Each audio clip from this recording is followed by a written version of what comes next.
November 30, 5 games, although 2 haven't finished. I did say it'd be an early show today. So we'll go through the 3 games that are completed and where we're up to in the 2 that are still going. This is the Saturday post-game show. Let's go balls deep. I'm the type to get shit done. You the type to observe. March Madness on my speakers, but today's November 23rd. Got something loud in the blunt, yeah. I don't say what I want, yeah. Probably somewhere sunny getting tan. Foreign women in the sun, yeah. That's all that I need. That's all that I need. That's all that I need. Got my brothers with me. Got my brothers with me and my mama's healthy. That's all that I need. Welcome to the Balls Deep podcast brought to you by Fantasy Basketball International. I am Adam King. Find me on Twitter at AdamKing91 and on Blue Sky at AdamKing91. Find us on Twitter at FBI Basketball, on Google Podcasts, Apple Podcasts, Spotify, YouTube, and watch us on Twitter. Go and find us and subscribe to all that stuff. We are also part of the Old Man Squad at Old Man Squad on Twitter. 3 games completed, 2 still going. I do have to be on the road in 28 minutes, so we're on a bit of a time limit today, so we will get straight into the games. The first of which was the Hawks and the Hornets. The Hawks they made hard work of it. They do get the win, 107-104. Trae Young still looks... I don't know what's going on with him. Assists, the assists were low here. That's fine, whatever. But offensively, he just, I don't know. I've never seen him this passive. There was even a period towards the end of the game where he was deferring, and you could see Quinn Snyder basically say to him from the sideline, shoot the ball. So I don't know this. To me, that would say this is not a directive that's come from the coach or anything like that. It's just something, it's obviously Trae. Part of it is just trying to get his teammates involved. But whether there is some sort of an issue, that like a lingering thing, I don't know what it is. Anyway, he had 14 and 5 with a steal. So not terrible, but certainly far from his best. He was also only 4 of 6 from the line.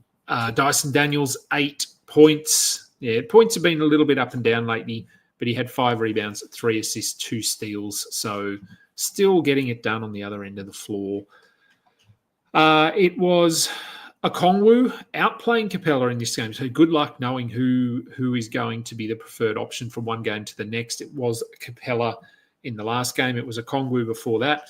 Okongwu had 16 and 11 with a steal off the bench in 28 minutes, and Capella played 20 minutes as the starter, had 4 and 14 with 2 blocks. So still not a bad line from him, but no real clarity here on who they are preferring to go with as their closing center. Jalen Johnson, good game from him. Vasilije had 14 and 3 with a steal and 2 blocks. So a pretty good game from him. DeAndre Hunter was good also with 18 points off the bench. Again, he is just points. That's it. Or threes as well, but points and threes. Vasilije, this was good. If you did stream him in today, it was a low volume day, then you're pretty happy with this. But 25 minutes most nights is not going to be enough. And we had no Bogdanovic, so keep that in mind in this one. All right. Click over. There we go to the Hornets. And yes, Ernest, I see your questions in there. I will get to them. One's heard, one. Yep. Okay, so for the Hornets, no LaMelo Ball out reevaluated in 2 weeks. So Vasilije Micic started. We talked about this on the pre-game show this morning about KJ Simpson and whether he was worth a look. And I said, look, fine if you want to have a look at him. We don't really know what they make of him as a viable option. And given that they've signed, I knew I'd forget his name. They've signed a guard. Where is it? I know I saw it. Shams tweeted it out. Isaiah Wong from the G League. So they've brought him in, which to me, obviously they're just adding depth, but it does say that they don't really, currently view Simpson as a a guy that can play 25 minutes. Micic was pretty good in this one. He had 15 points, 8 rebounds, career high, I believe, 8 rebounds, 5 assists, 2 steals, 34 minutes. That's very encouraging. If you picked him up, I did in one league, and I'm absolutely thrilled with this. I would like a couple more assists, but very good line from him. So we just add him, I think. Salu, who I talked about as being a potential add, he went 0 of 8 and had 0 points with 2 steals. Bridges is close, I think, to returning. So if you do want to move on from him, that's fine. Josh Green had 17 points with 3 steals. This is a 12-team line. He has been okay the last few games, but again, once Bridges is back, I do think that impacts him a little bit. But if you want to take a flyer on him, go ahead. And then we have the centre rotation. They get a centre back, Nick Richards, back from his rib injury. Diabate started, played 22 minutes. He had 8 rebounds, 2 steals and a block. So I think we might get another game or two where he is okay if that's all you need, rebounds and defense, because Nick Richards played more minutes than him, played 25, and he fouled out. So I do think that Richards would have closed this game and probably played 29 minutes maybe. And Richards had 12 and 6 with 3 blocks. So Richards is the clear preference there. Not surprising. Maybe we do get 1 or 2 more games of Diabate having borderline value. But Mark Williams is supposedly very close. So once he is back, I think Diabate loses all of his appeal. Philly and Detroit. Philly get a rare win over the hapless Detroit Pistons. They were terrible in this one. For the Sixers, Paul George returned. They didn't need to extend him too much, only 26 minutes. He had 11, 8, 5 with a steal. So not his best night, but good to see him back on the floor. Vasilije, also not his best night, 7 and 8. But Andre Drummond left this game after only 4 minutes with, I think it was an ankle, I want to say. I'm not going to go and check. I think it was an ankle. If he is out and Embiid remains out, Vasilije, I think, needs to be added here. Tyrese Maxey, very good, not surprising against this defense. And Oubre had 14 points. Jared McCain moved to the bench and had 7 points. I would be holding him. He still played 29 minutes. It was a down game, and he's a rookie, so this is going to happen. KJ Martin out of nowhere, 19, 6, and 3 with 3 blocks. We have seen him do this before. It was a while ago that he did it, but he does have this ability, but not a priority for me after just one game. Okay, and over to Detroit. So I've had a few questions about some Detroit players. I do know someone in one of my leagues streamed in Tim Hardaway today, and he had 0 points on 0 of 6 shooting with 0 rebounds, 0 assists, 0 steals, and 0 blocks. So arguably the worst stream of all time. So questions about Tobias Harris. Is he a hold? I think he's a hold, but I don't know. He's pretty bad at the moment. I know, like, this was obviously on that very, very bad end. He has been better than this, but I certainly don't think he's got that ceiling we thought he had at the start of the season. We thought he might be top 50. I think he's more like top 90, top 80 maybe. So I do think he is still worth holding, because I just don't think you're going to find anyone on waivers who have the upside or the ability to put up consistent top 80 numbers or anything like that. And then no Cade Cunningham. He was not on the injury report. He was named as a starter, I believe, and then he was just ruled out. So that's well done. Obviously, that shouldn't be allowed, but I'm sure that there won't be a fine or anything. Jaden Ivey played reasonably well. Good enough anyway. Beasley continues to play really well. And Jalen Duren. Now, there's not a question in here about Jalen Duren, but I think I got asked, or maybe I just commented, I don't know, someone anyway on Twitter about Duren and where are we with Duren. And look, I'm going to put my hand up and say I was wrong on him thus far this year. He is still very young, so I'm always going to take that into account. But He was good in the last game, but he's certainly been bad a lot more than he's been good. He had 4 points. He had 0 rebounds. Do we drop him? I don't think he's a drop. He is someone who you could potentially, if he puts 2 or 3 games together, I would possibly be looking to move off him. So if you could sell him for a top 70 player, I probably would. I figure, I mean, in my mind now for the rest of the season, he's probably a borderline double-double, 10 and 10, 10 and 9 with a block.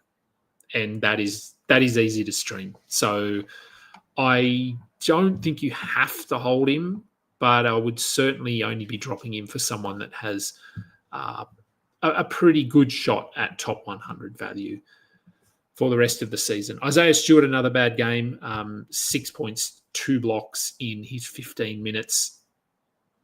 A little bit in that Duren basket. I'd hold Duren over Stewart, but Stewart certainly has been pretty ordinary the last couple of games.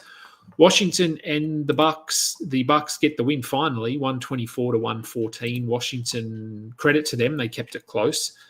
And a lot of Bucks questions as well. Alex Sarr started, of course, alongside Jonas Valanciunas, and Sarr's numbers production basically disappeared. So I wouldn't be dropping Sarr. I think this was just Valanciunas started because they were up against Lopez and Giannis, so it was simply a size thing. Once Valanciunas goes back to the bench, Sarr should be okay. So not much to do there. Koulibaly had 4 points, 4 assists, 2 rebounds, 2 steals. Not a good game. We're being honest here. He is still a hold, though, I think. Brogdon, we're just rolling with him until he gets injured. Jordan Poole, one of his better games in the last couple of weeks. He had 31 and 7 with 2 steals, so good to see him getting both offense and defense going again. Currington, we can move on. 3 points in 16 minutes. Keyshawn George, no need to be holding him either. Although if Kuzma is out for the next game, which I think he will be, George could move back into the starting lineup if Valanciunas goes back to the bench. So maybe you get another game out of Keyshawn George. And Corey Kispert, just a points streamer. For the Bucks, Giannis dominated, no surprise. Lopez was pretty good. 0 rebounds from Brook Lopez. I mean, I'm never surprised when his rebounds are low, but how does he get 0? I'd like to think that even I could get 1. If I was out on the court, on an NBA court for 35 minutes, I could get 1 rebound. Maybe I'm wrong, but yeah, 0. It's a lot of boxing out maybe and clearing the path for other players because Andre Jackson got 9 rebounds. We don't need Jackson. We don't need Prince. It's Lopez, it's Lillard, it's Giannis, and it's Bobby Portis, I guess. 9.6 rebounds. He's been pretty bad, to be honest. If I had him on any of my teams, I would be considering him expendable. Again, much like Duren, it would have to be for someone who I was pretty sure was going to put up numbers. All right, let's have a look at the other 2 games. Okay, let's see. So Phoenix and Golden State. We'll quickly go through it. I watched the first half of this one. So let's jump into the Golden State. So there is currently in that game, there is 8 minutes to go. Suns are up by 8 points. For the Warriors, Pajemski moved into the starting lineup. He started well. He had his 10 points very, very early. Hasn't done anything since.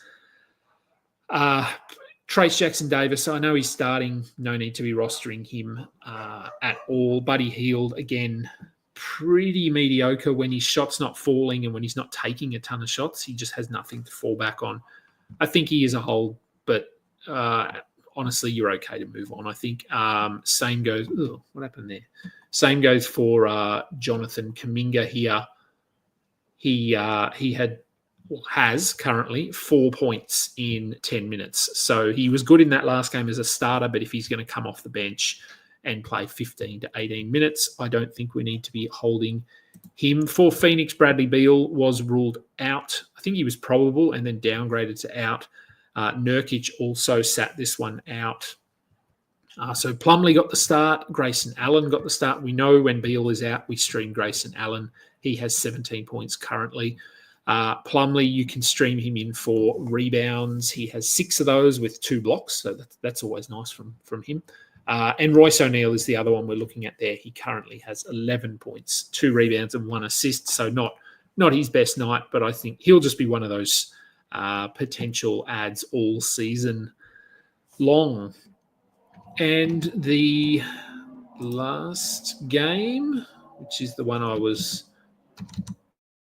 watching before we jumped on the show up until halftime, and that is Dallas and Utah.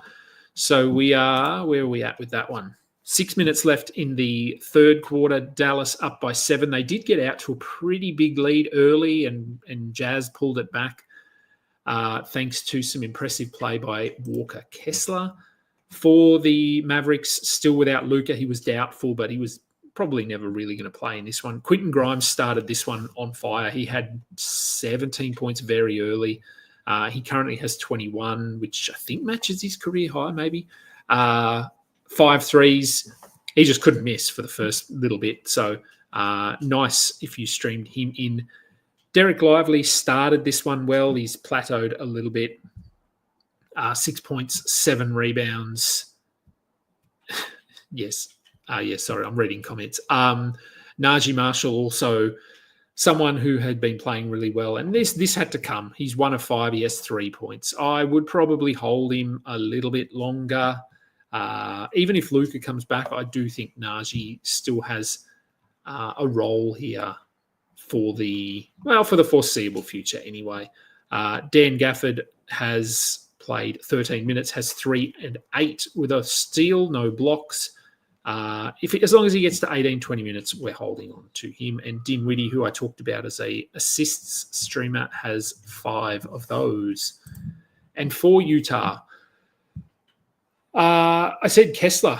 He looked really good in the first half. He has 14 and 9 currently with 3 steals and 4 blocks. So very nice to see him and very engaged offensively. Hustle is there. So, yeah, he looked about as good as I've seen him actually in that first half, which is nice to see. Keontae George, I'll pop this up because Ryan commented, Keontae has been shit again. Looking to get others involved. Yeah, look, he's got 5 assists, but only 3 points. The offense is still very, very sketchy. He has had some good games of late, but it's not surprising to see him go 0 of 4. And Colin Sexton has 9 points at the moment. Sensabaugh hit 8 points in about 3 minutes, and that's all he has. With Markkanen back, with Collins there, Sensabaugh is very, very borderline. Okay, so let's go to the questions very quickly, and then I will get out of here. Okay.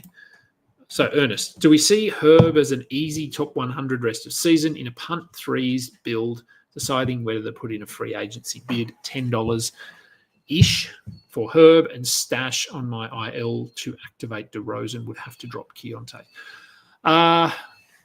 Easy top 100, no.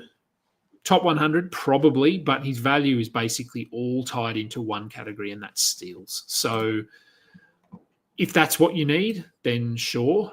But he'll probably average single-digit points. He might get you a 3, maybe. He's not a terrible rebounder, but, yeah, it's steals. If you need steals, I guess that's okay. But Herb's not someone that I'm very high on. So, look, I don't have him anywhere. I'm not chasing him anywhere. You asked the other day, I remember, about whether Kessler is a fair trade for Bain. I think you were looking at moving someone else initially. Proposed it to his league mate, and he's thinking about it. Can't say I'm encouraged after this weekend's games, though. I'm assuming you mean encouraged by getting Bain and giving away Kessler. Yeah, look, Bain's been pretty bad. I still think, like, Kessler's good, but his value, again, is very, very tied up into, 2 categories, I would say, blocks and rebounds, which makes him sort of a top 50 player. So I think if we were purely looking at rank at the end of the season, Kessler could finish ahead of Bain, but that happens with these elite shot blockers. Bain, I think, will help you in more categories. So, yeah, if you need those big man stats, I would keep Kessler. But if Bain is going to help you more with points, threes, assists, steals, free throws, then I would still make that move. Joseph Kim asks, Conley, Micic, or Castle, 12 team 9 cat. Depends if we're talking sort of next 2 weeks or long term. Long term, I think it's Conley. Right now, it's possibly Micic, and Castle is probably in between there somewhere. Castle's been good, but I think as Vasilije increases a little bit, but Micic looked okay today. Looked a lot better than yesterday anyway. So yeah, I would probably go Conley if you're looking rest of season, or Micic for the next 2 weeks. Tobias Harris or Sohan when he returns. I think Harris will probably end up better than him based on pure rank. But I almost feel like Sohan is a bit more consistent. He doesn't have the highs that Tobias can have, but he doesn't seem to bottom out as much as Tobias either. Although, I mean, Sohan is coming off an injury, so we'll see. Could take him a few games. But I thought Sohan looked pretty good to start the season. So I do think Harris will probably have more value, as I said, in pure rank. But I don't know. I don't mind Sohan there. Drop McCain for Brogdon. He got benched. McCain got benched. Yes, he did.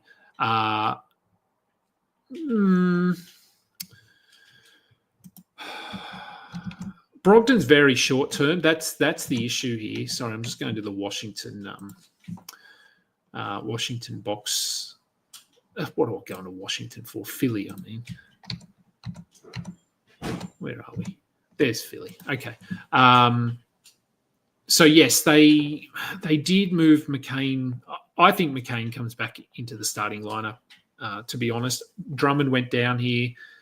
There's no reason to start Oubre. I think that they'll go back to McCain over Oubre. So if you're looking for right now, I guess Brogdon, you might get a week or two out of him, but rest of season, like Brogdon's going to get injured, he's going to get traded, something's going to happen. So I would probably stick with McCain here. All right, and that will do. Oh, hang on, let me get rid of that comment. Don't need to see that there. For today's show, that will do. So tomorrow, okay, what's tomorrow?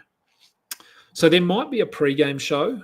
It will be, I'm going to have to do it early, probably 2:30 Eastern. Let me just check what time games tip tomorrow.